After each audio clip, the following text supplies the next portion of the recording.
Chinese communists did not absorb all of Asia.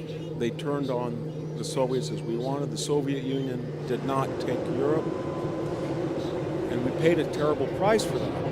We spent between 4 and 5% GDP, and sometimes we peaked to 10 and 12 in Vietnam and Korea. We lost over 90,000 dead, more than the European field. Germany, places like Korea and Vietnam. And we became the world's policeman. And it worked. So in 1989, 45 years, 42. Contact. I see movement. 800 meters. North. Deep people said the wall fell in 1989.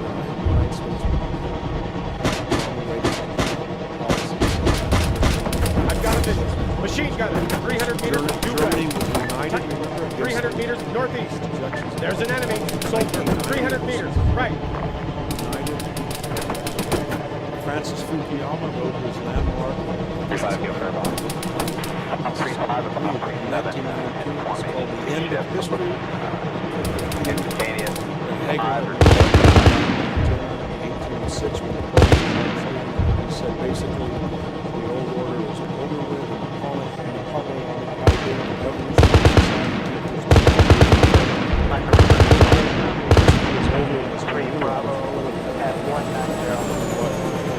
I've got a visual soldier, 18 soldier, 200 meters to the rear.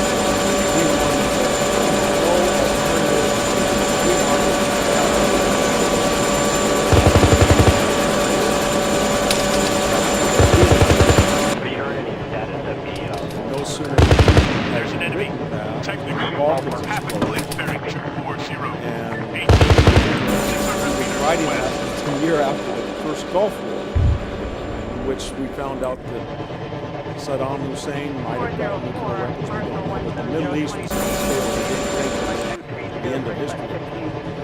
Milosevic did not think the end of history. Noriega didn't think the end of history. The Iranians did not think the end of history. So we had this post-war idea that containment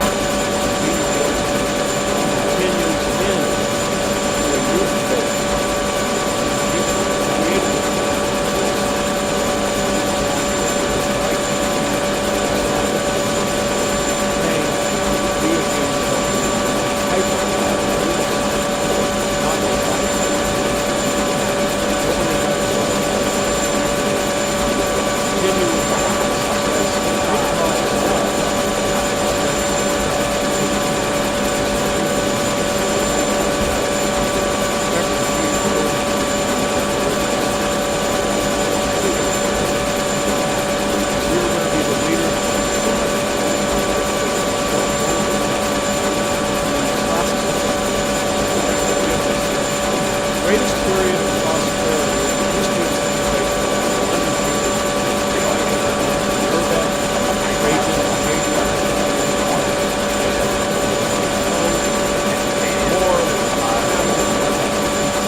This was a new threat, and we thought, well, the new war against terror will be operated the same way the Soviets will still take on this responsibility, the defensive against those radical dissidents. illiberal doctrine that threatens Western freedom. What we didn't realize is, due to our very success in the first phase of 45 years, and this second one, remember this second phase, it's 1989, we're in the 30th year of it. After the fall of the Berlin Wall, we're still supposed to be the keeper of the values of the West, to keep the Soviet Union.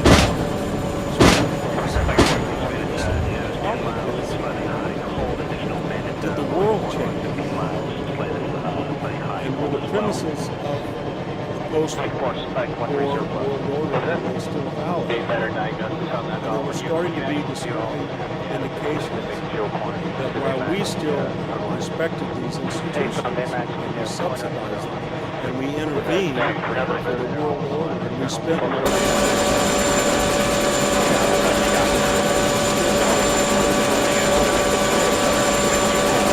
other people think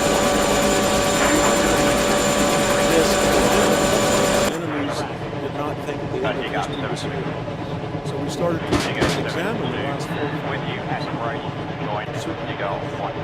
Questions. They were not cut-and-dried issues. The New World Order, the post-war world, had assumed, remember, that democratization would put us in this end of history. So we had a country like China. We said to ourselves, there's more people, family of democratic nations, and according to the institution I work, the more affluence you have, the more you have a free market, even if it's quasi-free market, the more liberalization inevitably follows. So we said to ourselves, if they cheat, they will Chinese or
since the rest of the world is flat, they don't have the wherewithal to be the global producers and the global economic power and the global market for newly recovering countries to export and produce. We do. We heard that for 75 years. We're so powerful, we're so rich, we can do it. We can take a $350 billion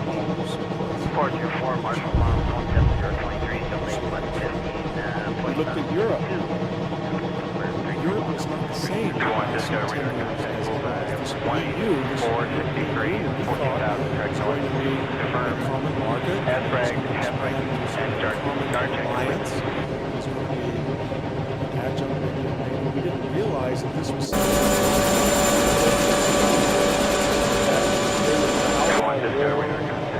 open the borders to the people of the world, and be leaders in climate change, and disarm, and basically democratic socialist paradigm. We were going to defend them, and they were going to get very angry that we defended them. Sniper, 75 meters left. I've got a visual. Man, 100 meters left. I've got a visual. Infantry, 75 meters left. Sniper, 75 meters right. 2003 war at the EU.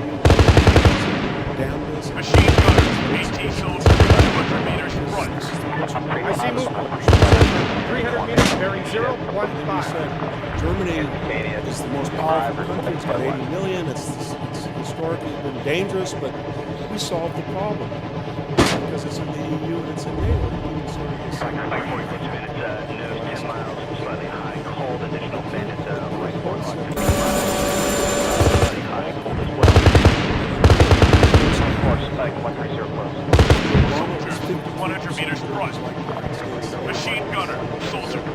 meters front. If Italians like as I said, they're Mass machine gunner. 200 meters front. to the southern credit debtor nation, Greece. They have dictated immigration issues. Soldier, 200 meters front. They have dictated conditions Contact. of There's an enemy. Machine gunner. 75 meters right. Contact.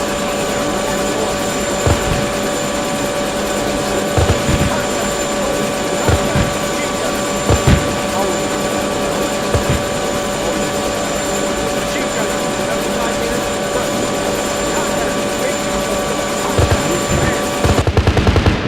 Rifleman, 100 meters back. want us to form it. This isn't part of the post-war. And then, at the end of it, it's one of us. We've said Russians are beating us, they love us, they're going to make Harvard jail there. It's going to be a liberal democracy. It's loyal. It didn't happen. It's sort of Have you heard any status of the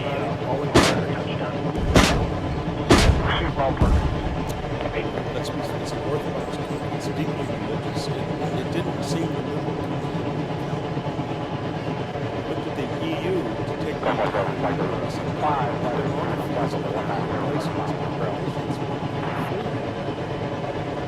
half of the churches are empty. It's a secular country.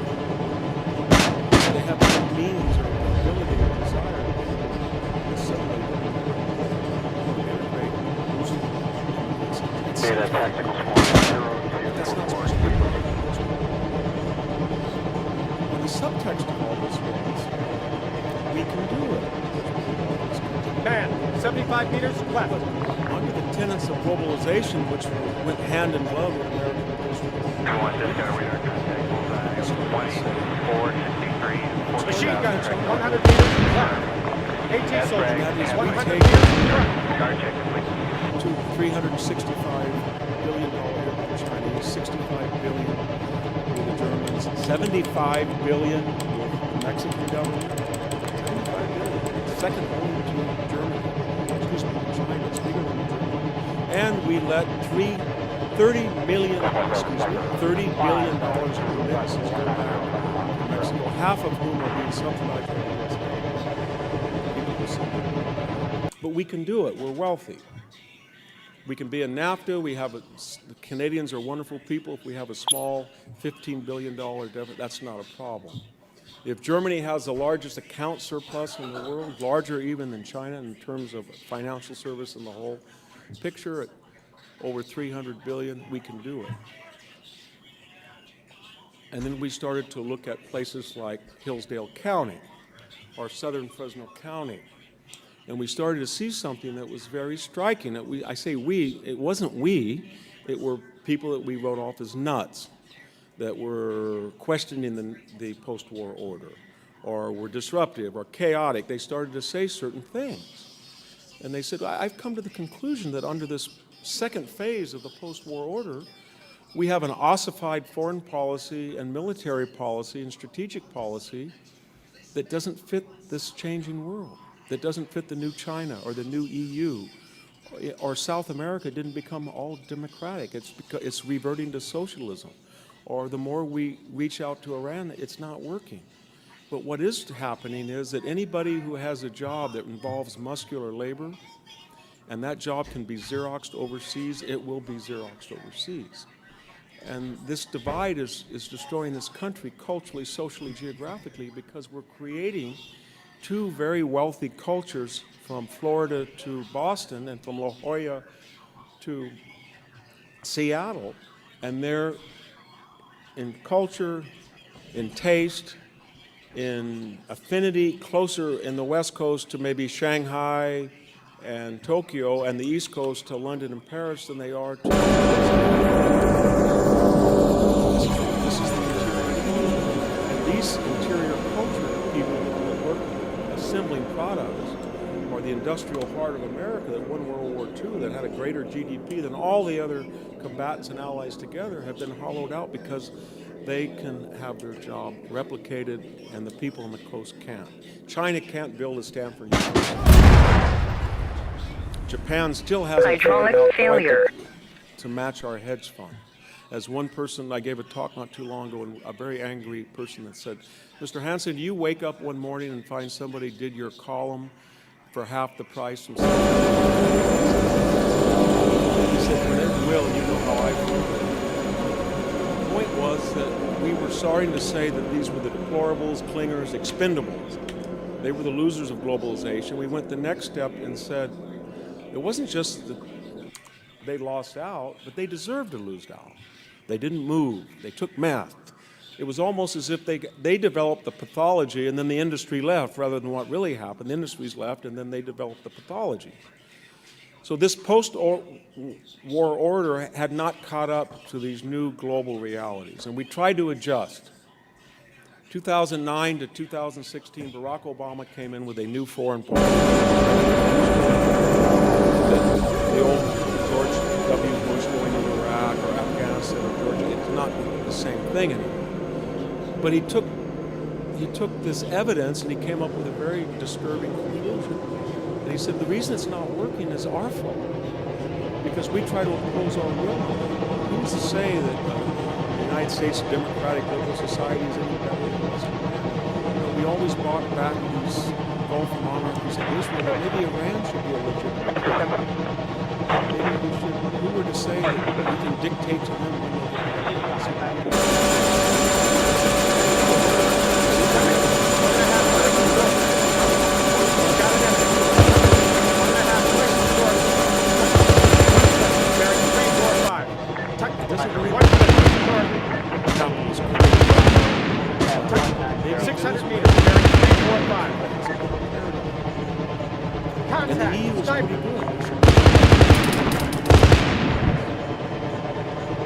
didn't address the people who were further diagnoses they deserve.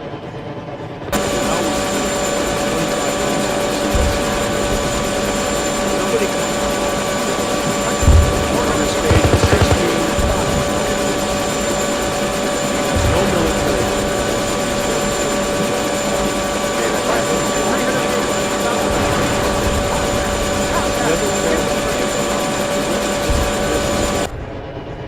Says it's a bad deal. He looks at optional wars like a reality TV show. They have, if you go into somewhere, you usually get bad ratings, but it doesn't work out in the cost benefit. So that was his idea. So he's not wedded to any of these things, and he starts to look at the world radically. 1.5 clicks, bearing 075. Second phase was supposed to do. Add the Obama aberrance, and he starts to come up with crazy ideas. Crazy to them. I like NATO. All they got to do is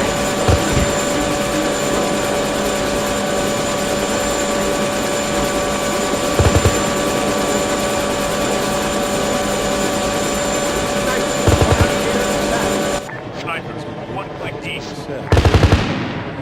Mexico, you know what? We might have to close the border. We might have to yank out some factories that are very big.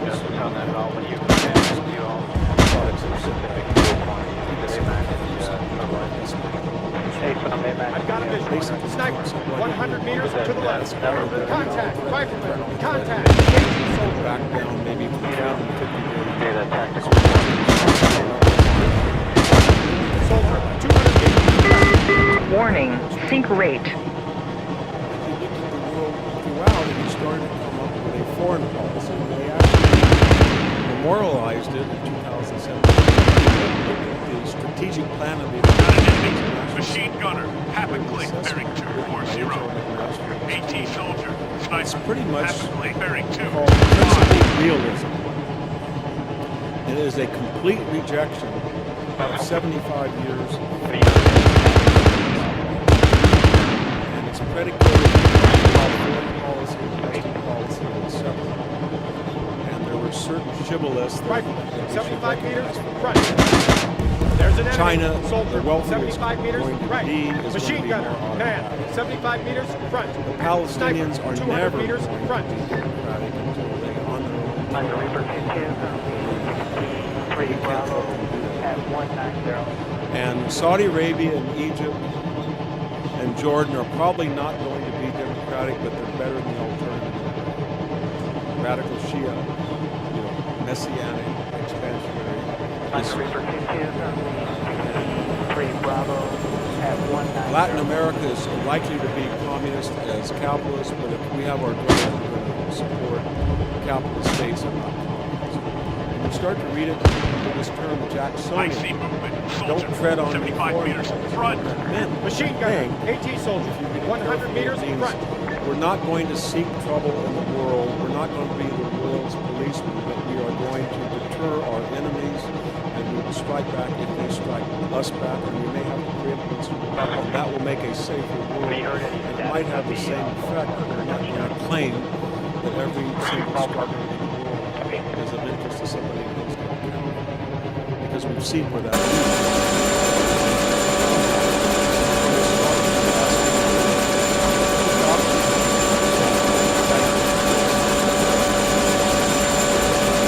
One,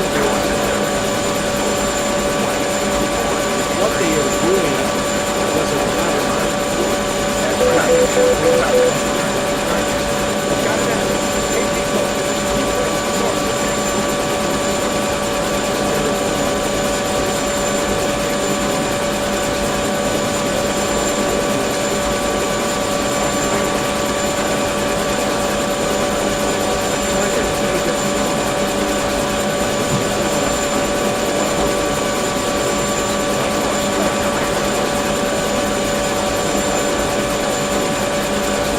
The second one,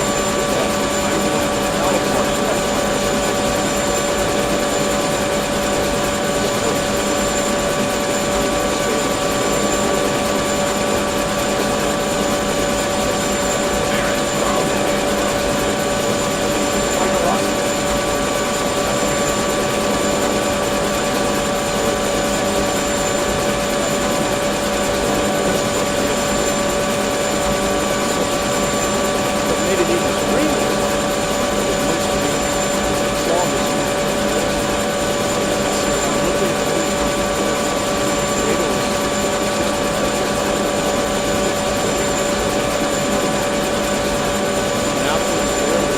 and stone. I'm willing to keep going if it's reciprocal. I'm willing to still trade with China if they get out, if they follow the rules in the way that we follow. Everybody said that we always took a hit. We always took a hit for the greater good. I said it's not the greater good, and we can't afford to take a hit. And we followed out the intent. So that was a very powerful message that got him Machine gunner, nominated. 300 meters, north. 16 other brilliant Rifleman, 200 meters, front. 18 soldier, 100 meters, front. establishment Medic, in rifleman, diversity. 100 meters, Thank front. you. 100 meters, front.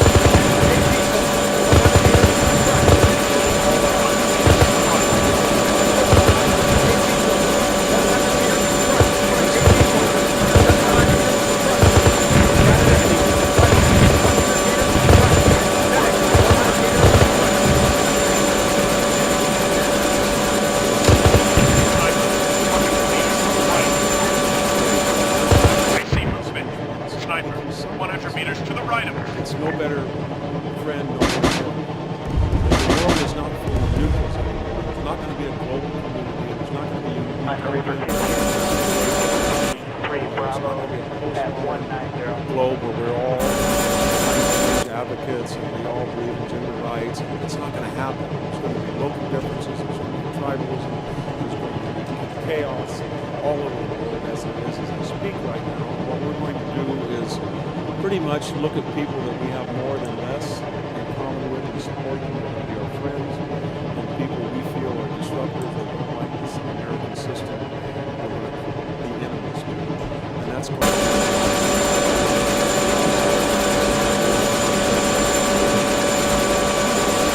organizations like the UN. That's going to make us safer. Don't make that decision.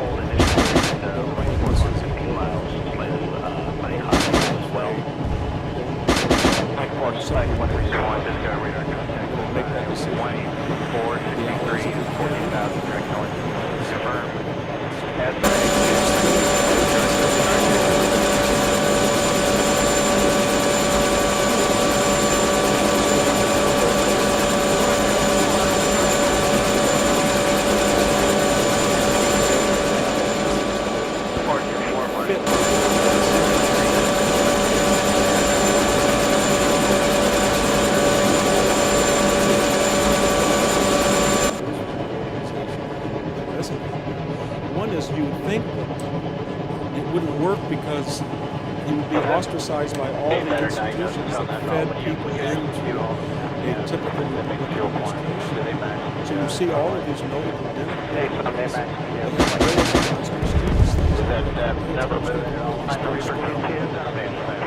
anybody who would serve in that administration should be ashamed.